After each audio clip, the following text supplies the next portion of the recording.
جی بسم اللہ جناب الرحمن الرحیم۔ محترم ناصر خان موسیٰ صاحب جی۔ بسم اللہ الرحمن الرحیم۔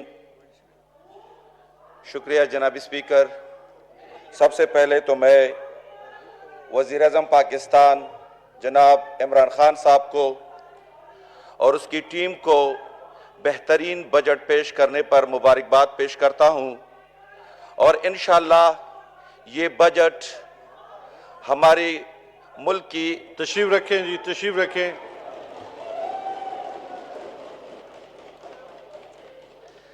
شکریہ۔ سب سے پہلے تو اسپیکر صاحب، چیئرمین صاحب، میں وزیر اعظم پاکستان عمران خان صاحب کو اور ان کی ٹیم کو بہترین بجٹ پیش کرنے پر مبارکباد پیش کرتا ہوں، اور انشاءاللہ یہ بجٹ ملک کی مضبوط معیشت بنانے اور پاکستان کی جی ڈی پی کی گروتھ میں انشاءاللہ مددگار ثابت ہوگا۔ میں چاہتا ہوں کہ اپنے حلقے اور اپنے صوبے کے مسائل ڈسکس کر لوں، لیکن یہاں پر اپوزیشن بینچوں سے پیپل پارٹی کے ایک محترمہ نے، ایک آنریبل ممبر صاحبہ نے پرویز خٹک صاحب کی سٹیٹمنٹ کو دہرایا، اور وہ کہہ رہی ہے کہ پرویز خٹک صاحب کہہ رہے ہیں کہ ملک میں یا صوبے میں غربت نہیں ہے۔ وہ شاید اس لیے پرویز خٹک صاحب کہہ رہے تھے کہ 50 سال سے اس ملک میں پیپل پارٹی عوام کو روٹی، کپڑا اور مکان تقسیم کر رہے ہیں۔ شاید اس لیے خٹک صاحب یہ سمجھ کر کہ اس ملک میں کوئی غریب نہیں رہ چکا ہوگا۔ اس سٹیٹمنٹ سے پہلے اس محترمہ کو چاہیے تھا کہ یہ اس بات کا اقرار کرے کہ ہم نے 50 سال سے اس ملک میں روٹی، کپڑا، مکان پر قوم کو بے وقوف بنا کر ہم نے کچھ نہیں دیا، یا یہ اقرار کر لے کہ کم از کم ہم نے غریب کو مکان نہیں دیا، بلکہ اس غریب کے مکان کی بجائے پیپل پارٹی کی لیڈرشپ اور ان کے لیڈروں کے اور ورکروں کے مکان بنائے ہیں۔ جناب چیئرمین صاحب، دوپہر کو نون لیگ کے احسن اقبال صاحب اپنی سپیچ میں کہہ رہے تھے، اور پی ٹی آئی کی گورنمنٹ، عمران خان صاحب، ان کی پلاننگ اور ان کی جو منصوبے ہیں ان پہ تنقید کر رہے تھے۔ میں آج ان سے کچھ سوال کرنا چاہتا ہوں۔ وہ کہہ رہے تھے، اس نے یہ اقرار کر دیا ہے کہ میں 30-35 سال سے اس ملک میں حکومت کا حصہ رہا ہوں، اور آج وہ پی ٹی آئی اور خان صاحب پہ شدید تنقید کر رہے تھے۔ جناب اسپیکر، یہ سچ ہے کہ کسی بھی ملک کی بجٹ سے یہ اندازہ لگانا آسان ہوتا ہے کہ اس ملک کے حال اور مستقبل کے پلاننگ اور ترجیحات کیا ہے۔ اسی طرح اگر ہم گزشتہ 30-35 سال سے اس ملک کے حکمرانوں کے بجٹوں پر اگر ہم نظر دوڑائی جائے تو اس بات کا اندازہ لگایا جا سکتا ہے کہ ان لوگوں نے کوئی مستقبل، کوئی لانگ ٹرم پلاننگ پالیسیز نہیں بنائے جس سے ہمارا ملک آج معاشی طور پر مضبوط ہوتا، ہمارے جی ڈی پی گروتھ کر دیتا، ہمارے ملک میں غریب نہ رہتا، لیکن ان کی غلط پالیسیوں کی وجہ سے، ان کی غلط حکمت عملی کی وجہ سے آج پاکستان، آج یہ ملک آئی ایم ایف کے رحم و کرم پر ہے۔ آج یہ اس ملک کا کشکول مقدر بن گیا ہے۔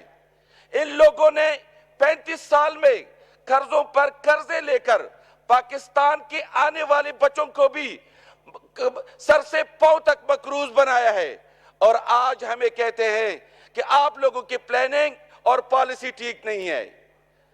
احسن اقبال صاحب نے اپنی تقریر میں بڑی فرخدار پر بنگلہ دیش کی، برما اور ویتنام کا ذکر کیا تو میں ان سے یہ سوال کرتا ہوں کہ بنگلہ دیش ہم سے جدا ہو گیا ہے اور یہ مجھے بتائے کہ جس ٹائم بنگلہ دیش ہم سے جدا ہو رہا تھا تو اس ٹائم اپوزیشن بینچوں کے لوگ اس ملک کے حکمران تھے اور وہ اس وقت سے لے کر 2018 تک یہ لوگ اس ملک کے حکمران رہے ہیں.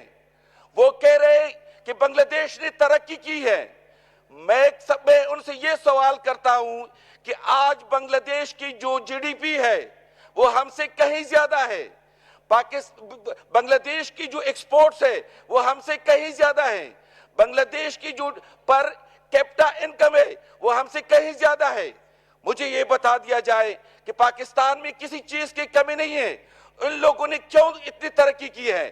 اس لوگ بنگلہ دیش نے اپنی لیڈرشپ کی وجہ سے ترقی کی ہے, ان کی پالیسیز اور پلاننگ کی وجہ سے کرے. آپ لوگ بھی اس ٹائم سے اس ملک کے حکمران رہے ہیں. آپ لوگوں نے اس ملک کی پر کیپٹا انکم کو کیوں نہیں بڑھایا ہے؟ کیوں جی ڈی پی کو گروتھ نہیں دی؟ کیوں ایکسپورٹ کو نہیں بڑھایا ہے؟ آپ اپنے نااہلی کا اظہار کرے کہ ہماری وجہ سے یہ ہوا ہے. یہ ویتنام کی ذکر کر رہے. ویتنام 1967 میں آزاد ہوتا ہے. ویتنام 1976 تک ایک بدحال ملک تھا, لیکن 1976 کے بعد ان کی جو لیڈرشپ نے پلاننگ اور پالیسیز بنائی ہے, جو ایگریکلچر میں ریفارمز کیے ہیں, جو فری مارکیٹ اور ڈومیسٹک اور پرائیویٹ اور فارن انویسٹمنٹ کے لیے جو انکریجمنٹ کی دی ہے, آج وہ کہاں سے کہاں چلا گیا ہے. اور یہ ذکر وہ کرتے ہیں کہ ویتنام سے سیکھو, بنگلہ دیش سے سیکھو. آپ لوگ سیکھے, اس ٹائم آپ کے حکمران تھے. P T I Imran Khan تو 3 سال ہو گئے آگے ہیں. ان لوگوں نے آپ کے دور میں اپنے ملکوں کو کہاں سے کہاں پہنچا دیا اور آپ لوگوں نے پاکستان کو کہاں پہنچا دیا ہے. بات ہو رہی ہے بجلی کی, اپوزیشن بینچوں سے بھی اور ٹریجری بینچوں سے بھی, کہ ملک میں بجلی لوڈ شیڈنگ اور مختلف باتیں ہو رہی ہیں. چیئرمین صاحب, اس کا مین وجہ کیا ہے؟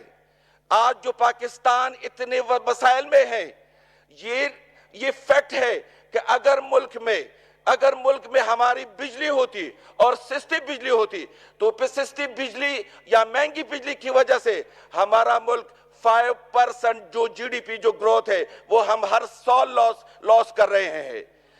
اسپیکر صاحب, اس ملک میں جو 1947 میں آزاد ہوا ہے, 1949 سے ڈیم بننا شروع ہو گئے, اور پاکستان میں جو ڈیم بنے ہیں وہ 50, 60 اور 70 میں بنے ہیں. لیکن جو یہ نااہل لوگ آئے ہیں تو 80 کے بعد 2018 تک ایک ڈیم بھی نہیں بنا ہے. یہ کہہ رہے ہیں کہ ہمیں نیپرا نے اس طرح ریٹ دیے ہیں, اور جو کارخانے ہم نے بنائے ہیں اس میں خیبر پختونخوا کے لوگ بھی شامل ہیں. میں بتاتا ہوں کہ کیا آپ کو نیپرا نے جو ہائیڈرو الیکٹرسٹی سے روکا تھا کہ وہ نہ بنائے؟ ہائیڈرو الیکٹرسٹی سے جو ان کی پروڈکشن کاسٹ ہے یا جو ان کی کاسٹ پڑتی ہے وہ میکسیمم 2 سے 3 روپے پڑتی ہے, لیکن جو آپ لوگوں نے کارخانے بنائے ہیں وہ 20 سے 25 روپے میں ہے. آج پاکستان کے لیے وہ وبال جان ہے, وہ تکلیف دہ ہے, چونکہ ایک طرف انڈسٹریز اس سے جو مہنگی بجلی سے پروڈکٹ بنا کے وہ دنیا میں کمپیٹ نہیں کر سکتے ہیں, اور نہ ہی ملک میں جو ہمارے کمرشل جو گھریلو صارفین ہیں وہ بجلی یوز کرتے ہیں. وہ کہتے ہیں حسن اقبال صاحب کہ پاکستان میں پر کیپٹا کنزمپشن جو بجلی کی ہے وہ کم ہے. مجھے بتائے کہ کوئی غریب پاکستان میں 20-25 روپے کے یونٹ سے کیا گھر میں اے سی چلا سکتا ہے؟ کیا وہ ان کا جو بل اگر 2 اے سی چلائیں گے تو کیا 1 لاکھ روپے بل آئے گا؟ کیا وہ 1 لاکھ کا بل دے سکتے ہیں؟ اگر یہ ہمارے ہائیڈرو پاور یا ہمارے ہائیڈرو الیکٹرسٹی ہوتی اور 5-6 روپے کا یونٹ ہوتا تو وہ اے سی بھی چلاتا, وہ انڈسٹری بھی چلاتا, اور وہ خوشحال بھی ہوتا. تو یہ ساری چیزیں ہیں کہ ان کے غلط پلاننگ اور منصوبہ بندی کی وجہ سے جو ایک طرف یہ کہہ رہے ہیں کہ ہم نے یہ کر دیا ہے. آج میں کہہ رہا ہوں کہ اس ملک کو اگر ہم آگے لے جانا ہے تو ہمیں چاہیے کہ ہم ڈیم پر توجہ دیں. میں نے اس لیے کہہ دیا ہے کہ بہترین بجٹ ہے. 2080 کے دور سے پہلی دفعہ وزیر اعظم پاکستان عمران خان جو ایک لیڈر ہے اس نے اس قوم کو انشاءاللہ 2023 میں مومن ڈیم سے جو 800 میگا واٹ بجلی پیدا ہوگی وہ دے رہے ہیں، اور داسو ڈیم سے جو 4000 سے ابو بجلی پیدا ہوگی انشاءاللہ 25-26 میں 2025-26 میں انشاءاللہ دیں گے۔ یہ ہوتے ہی لیڈرشپ۔ اگر آپ آگے لے جانا ہے، یہ دیکھ لو کہ 80 سے لے کر 2000 تک اگر آپ چیئرمین صاحب دنیا کا تجزیہ کرو، چائنا نے ہائیڈرو الیکٹرسٹی ڈیمز بنائے ہیں، آسٹریلیا نے، یو کے نے، یہ کینیڈا نے، آپ دیکھ لی کہاں کہاں، برازیل نے، اس لیے وہ لوگ ترقی کر رہے ہیں کہ وہ پلاننگ اور منصوبہ بندی کریں۔ ان لوگوں نے کیوں یہ منصوبہ بندی نہیں کی؟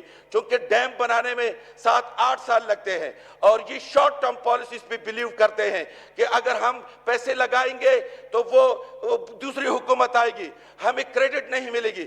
یہ وزیر اعظم عمران خان صاحب ہے جو قوم کے مستقبل کے لیے سوچتے ہیں، اس پاکستان کی مستقبل اور خوشحالی کی سوچتے ہیں۔ وہ یہ نہیں سوچتے کہ 100 ارب روپے اس بجٹ میں رکھ کے وہ یہ ہمیں فائدہ نہیں ہوگا، یہ اس قوم کو فائدہ ہے، اس لیے ہم اس کو کہتے ہیں لیڈر کہتے ہیں۔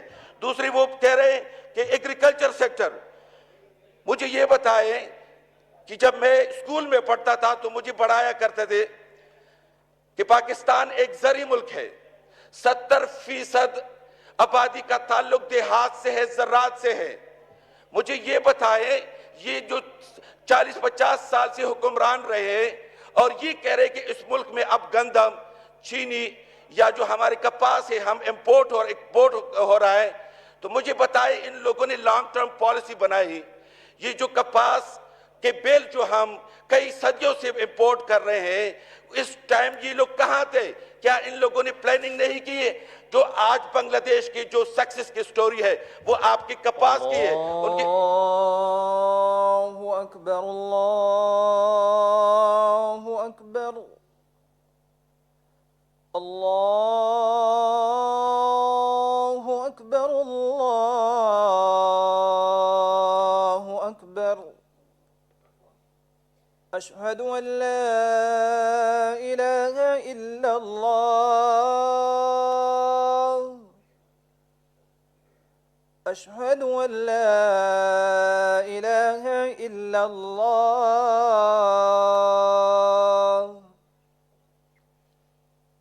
اشہد ان محمد رسول اللہ۔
اچھا چیئرمین صاحب، میں تھوڑا سا اپنے حلقے کے بارے میں بہت بتانا چاہتا جی تھا۔ 2 منٹ میں پلیز وائنڈ اپ۔ نہیں، بس میں بالکل وائنڈ اپ کر لیتا ہوں کہ یہ ویتنام کی میں تھوڑا سا ہسٹری ان کو سامنے رکھ لیتا کہ اس نے کن کن چیزوں میں ریفارم کی، اور ان کے دور میں جب یہ یہاں کے حکمران تھے وہ وہاں کے حکمران تھے، وہ کہاں سے کہاں چلے گئے اور ہمارے ملک کو یہ لوگ کہاں سے گئے۔ یہ کہہ رہے ہیں ہمیشہ جو ہوتی ہے جو بجلی کے بلوں میں اس میں آ جاتا ہے ریٹس بڑھ جاتی، تو یہ کہتے ہیں کہ بجلی کے بم گرا رہے ہیں۔ تو میں ان سے پوچھ رہا ہوں کہ یہ جو بموں کی جو فیکٹری ہیں یہ تو ان لوگوں نے بنائی ہے، یہ تو ان لوگوں کی بنی ہوئی اتنے مہنگے وہ ہے، یہ جو بجلی مہنگی ہوتی ہے تو ان کے فیکٹریوں سے وہ جاتے ہیں، لوگوں کو لگ جاتے ہیں۔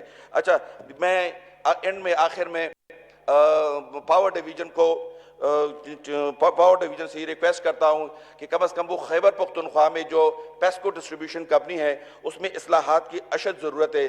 اگر ہم اس میں تھوڑا سا توجہ دیں تو میرے خیال میں وہاں کی لوڈ شیڈنگ اور ان کے سسٹم کو انشاءاللہ ہم امپروو کر سکتے ہیں. امید کرتے ہیں انشاءاللہ کہ جس طریقے سے خیبر پختونخوا کے لیے جو ہمارے مرج ایریا ہے خان صاحب نے اس بجٹ میں 54 ارب روپے رکھے ہیں اور خیبر پختونخوا کی جو باقی اضلاع ہے جو بجلی کی سسٹم کو امپروو کرنے کے لیے 20 ارب روپے انشاءاللہ دیے ہیں اور ہم امید کرتے ہیں کہ انشاءاللہ اگر یہ لگ جائے تو پاکستان کی اور خیبر پختونخوا کے عوام کی حقیقت میں تقدیر بدل جائے گی. Thank you. شکریہ. جی جناب. جی جناب محترم